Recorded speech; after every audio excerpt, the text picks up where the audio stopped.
সালামু আলাইকুম। ভার্চুয়াল জগতের যুদ্ধ, এটা নতুন এক যুদ্ধ। এটার আবিষ্কারক হলেন বিএনপির অ্যাক্টিং চেয়ারম্যান জনাব তারেক রহমান। উনি নতুন এক যুদ্ধ আবিষ্কার করছেন।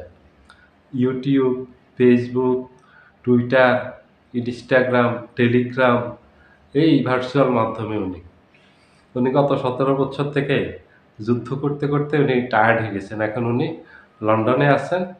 উনি লন্ডনে কিভাবে গেছেন সেটা আপনারা জানেন। মুচলেকা দিয়ে তারপরে লন্ডনে গেছেন। লন্ডনে এমনিতেই যেতে দেয়নি যে আমি লন্ডনে যাব চিকিৎসার জন্য, যে সেনা হেফাজতে যে উনাকে আদর আপ্যায়ন করা হয়েছে, এইজন্য উনি লন্ডনে যাবেন, চিকিৎসা নিবেন, ওইজন্য উনাকে যেতে দেয়া হয়নি। উনাকে লন্ডনে যেতে দেয়া হয়েছে, এখানে মুচলেকা দিয়ে গেছেন। উনি বাংলাদেশের রাজনীতিতে আর কোনোদিন উনার জীবদ্দশায় উনি ফিরে আসবেন না। ওই শর্তে উনাকে লন্ডনে যেতে দেওয়া হইছে। অনেকে এটা জানেন না যে চিকিৎসার জন্য লন্ডনে গেছে। চিকিৎসার জন্য লন্ডনে যায়নি। লন্ডনে মূলত গেছে বাংলাদেশের রাজনীতিতে আর কোনোদিন ফিরে আসবে না। ওইজন্য লন্ডনে গেছে। তারপর চিকিৎসা নিছে। ওটা ২য় চ্যাপ্টার। বাংলাদেশ থেকে বের হওয়ার শর্তই ছিল বাংলাদেশের রাজনীতিতে আর কোনোদিন ফিরে আসবেন না। আর কোনোদিন রাজনীতি করবেন না। এটা মুচলেকা দিয়ে গেছেন। তা এই ব্যক্তি লন্ডনে থেকে যুদ্ধ ঘোষণা দিয়েছেন আজকে। উনি ১৭ বছরে তো এই যে ইউটিউব, ফেসবুকে, টুইটার, ইনস্টাগ্রামে মহাযুদ্ধ করে ফেলছেন। কি করছেন উনি? যুদ্ধ করতে হলে ফিল্ডে এসে যুদ্ধ করতে হয়। ফিল্ডে এসে জয় পরাজয় নির্ধারিত হয়। যেকোনো যুদ্ধ। সেটা রাজনৈতিক যুদ্ধ হোক, আর এক দেশের সাথে আরেক দেশের যুদ্ধ হোক, যেটা এখন রাশিয়া, ইউক্রেন চলতেছে। এটা জয় পরাজয় নির্ধারিত হবে ফিল্ডে আসলে। রাজনৈতিক যুদ্ধ হোক সেটা ফিল্ডে করতে হবে। জীবন যুদ্ধ আছে সেটাও ফিল্ডে করতে হবে আপনাকে। আপনাকে ওই ফেসবুকে বসে, আমি ইউটিউবে বসে এখন যুদ্ধ ঘোষণা দিলাম, আর একদিক দিয়ে যুদ্ধ হয়ে গেল, এখানে বিশ্ব বিজয় করে ফেললেন, বিশ্ব জয় করে ফেললেন আপনি, মহাবীর আলেকজান্ডার হয়ে গেলেন। এগুলি কি কখনো সম্ভব? এগুলি শুধু একটা খোয়াব দেখা। বুঝছেন না? এগুলি মানুষের সাথে একটা প্রতারণা করা, একটা প্রহসন করা। নেতাকর্মীদেরকে আজকে উনি নির্দেশ দিয়েছেন। আপনারা দেখবেন এই ভিডিওটা সব জায়গায় আছে, যে যুদ্ধে ঝাঁপিয়ে পড়ার জন্য এখন সবাইকে। আর কালক্ষেপণ করা যাবে না। আর কালক্ষেপণের কোনো সুযোগ নেই। অপেক্ষা করা যাবে না। ওই শেখ হাসিনাও গত ১৬ মাস থেকে ভারতে থেকে যুদ্ধ ঘোষণা করছেন ডক্টর ইউনূসের বিরুদ্ধে। ডক্টর ইউনূস মানে বাংলাদেশ। বাংলাদেশের বিরুদ্ধে। কিছুদিনের যুদ্ধ করছে। শেখ হাসিনার ওই সৈনিকেরা বাংলাদেশে যারা আছে ঝটিকা মিছিল করছে। ওই ককটেল বিস্ফোরণ ঘটিয়েছে, পেট্রোল বোমা মেরেছে। এখন সব ঠান্ডা, এখন সব বন্ধ। গত ১ মাস থেকে দেখবেন যে সব বন্ধ। একটা টু শব্দ নেই কোথাও বাংলাদেশে। বাংলাদেশে যে আওয়ামী লীগের কিছু সমর্থক এখনো আছে যারা, একজনের কোনো টু শব্দ দেখছেন আপনারা? একজনেরও কোনো টু শব্দ দেখেননি, এবং কোনো শব্দ পাবেন না আপনারা। আর ভার্চুয়াল কোনো যুদ্ধ হয় না। ভারতে থেকে বাংলাদেশে যুদ্ধ হবে না। বাংলাদেশে যুদ্ধ করতে হলে বাংলাদেশে এসে যুদ্ধ করতে হবে। তারপর জয় পরাজয় যেটা হওয়ার একটা হবে আপনার। কিছুদিন এগুলি করে জনগণ সহ সব যখন দমন শুরু করে দিল, এগুলি বন্ধ হয়ে গেল। আর সে এই আইনশৃঙ্খলা বাহিনী যখন এগুলিকে ধরলো, ধরে মামলা দিয়ে দিল, জেল হাজত খাটতেছে। ৫,০০০ টাকার জন্য আসছে, একটারে ১০,০০০ টাকার জন্য আসছে মিছিলে। এখন দেখা গেছে মামলার পিছনে লক্ষ, লক্ষ টাকা খরচ হচ্ছে, এবং সারা জীবন এই মামলা বহন করতে হবে। মানে একটা মামলা অর্থ মানে বাংলাদেশে একটা লাইফ বরবাদ, একটা পরিবার বরবাদ। এখন আর কেউ টাকা দিলেও যাচ্ছে না। দেখেন এখন নীরব, সামনে কেউ আসবে না। সামনেও কোনো এই ঝটিকা মিছিল-টিছিল এগুলি হবে না। শেখ হাসিনার যুদ্ধ এগুলি হাস্যকর। আওয়ামী লীগের যুদ্ধ হাস্যকর। ওই যে ভারতে বসে, বসে দিচ্ছে, পলাতক অবস্থায় থেকে, থেকে দিচ্ছে। এখন ওই যে তারেক রহমান উনিও এখন দিচ্ছেন। উনি যে মুচলেকা দিয়ে গেছেন, উনি আর আসতে পারবেন না বাংলাদেশে। উনি সেনাপতি, উনি লন্ডনে থেকে এখানে নেতাকর্মীদেরকে নির্দেশ দিচ্ছেন, তোমরা যুদ্ধে ঝাঁপিয়ে পড়ো। এটা এক মহাযুদ্ধ। আজকে যেভাবে ঘোষণা করছেন মনে হয় এটা একটা মহাযুদ্ধ, বিশ্বযুদ্ধ। বিশ্বযুদ্ধে ঝাঁপিয়ে পড়ার জন্য বলছেন, আপনারা দেখবেন ওইভাবে। কিন্তু নেতা নেই, সেনাপতি নেই। সেনাপতি ছাড়া ফিল্ডে যুদ্ধ করবে আর ওই যুদ্ধে বিজয়ী হবে। এটা মানুষ হাসতেছে। এটা একটা গাধাও হাসবে।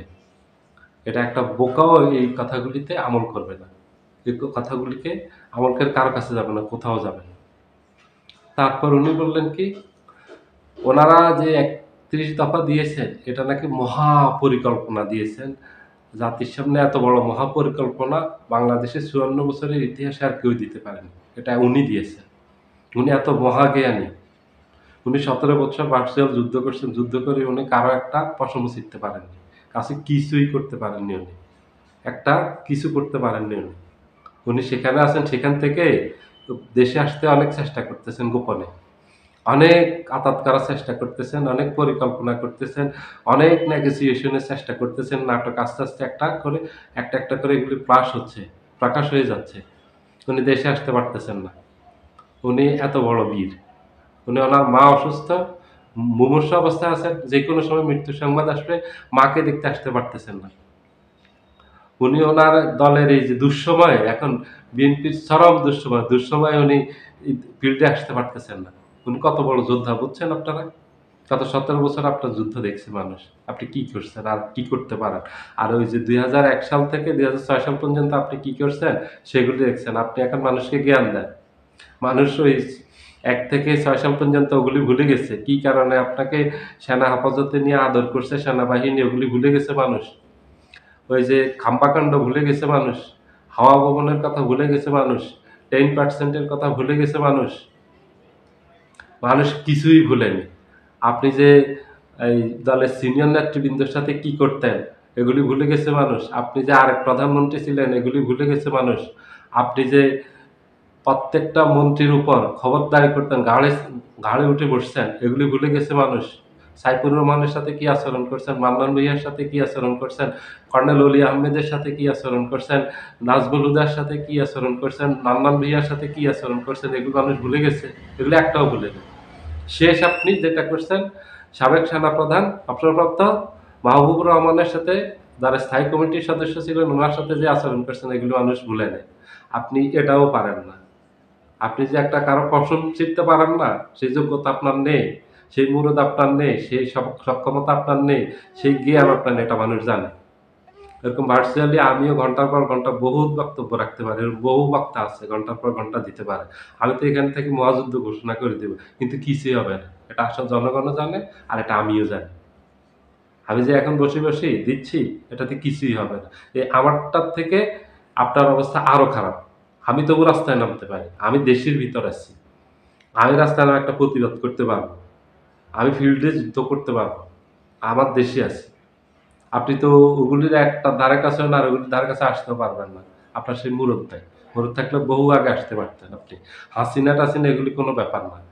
ব্যাপার হলো নিজের যোগ্যতা লাগে, নিজের সাহস লাগে, দেশপ্রেম লাগে। এগুলি হলো নিজের রাজনৈতিক প্রজ্ঞা থাকতে হয়, অনেক জ্ঞান থাকতে হয়, শিক্ষা থাকতে হয়। আপনার তো এগুলি কিছু নেই। শিক্ষাও নেই, রাজনৈতিক জ্ঞানও নেই, প্রাতিষ্ঠানিক শিক্ষাও নেই, রাজনৈতিক জ্ঞানও নেই। আপনার ভালো কোনো বুদ্ধি জ্ঞান নেই। আপনি যে ভালো মস্তিষ্কের মানুষ না, এগুলো মানুষ বুঝে। আপনি কোন মস্তিষ্কের মানুষ, আপনার ভাষা বুঝে মানুষ। আপনি কোন কোয়ালিটির মানুষ এটা মানুষ জানে। আপনার কোয়ালিটি সম্পর্কে মানুষ অবগত আছে, মানুষ ভুলে যায়নি। ৬ সাল থেকে ১ সাল থেকে ৬ সাল মানুষ ভুলে যায়নি। আপনি আজকে কেন লন্ডনে বসে আছেন সেখানে, আপনিও হাসিনার মতো ওটা এক ধরনের পলাতক জীবন। ওরা পলাতক জীবনযাপন করে। শেখ হাসিনা যে ধরনের জীবনযাপন করে, ওই কাছাকাছি জীবনযাপন আপনি করতেছেন। ওখানে পড়ে থাকবেন। ওখানে থেকে ওই শেখ হাসিনার মতো যুদ্ধ করবেন। এটাই হবে, আর কিছুই হবে না আপনাকে দিয়ে। সবাই ভালো থাকবেন। আল্লাহ হাফেজ।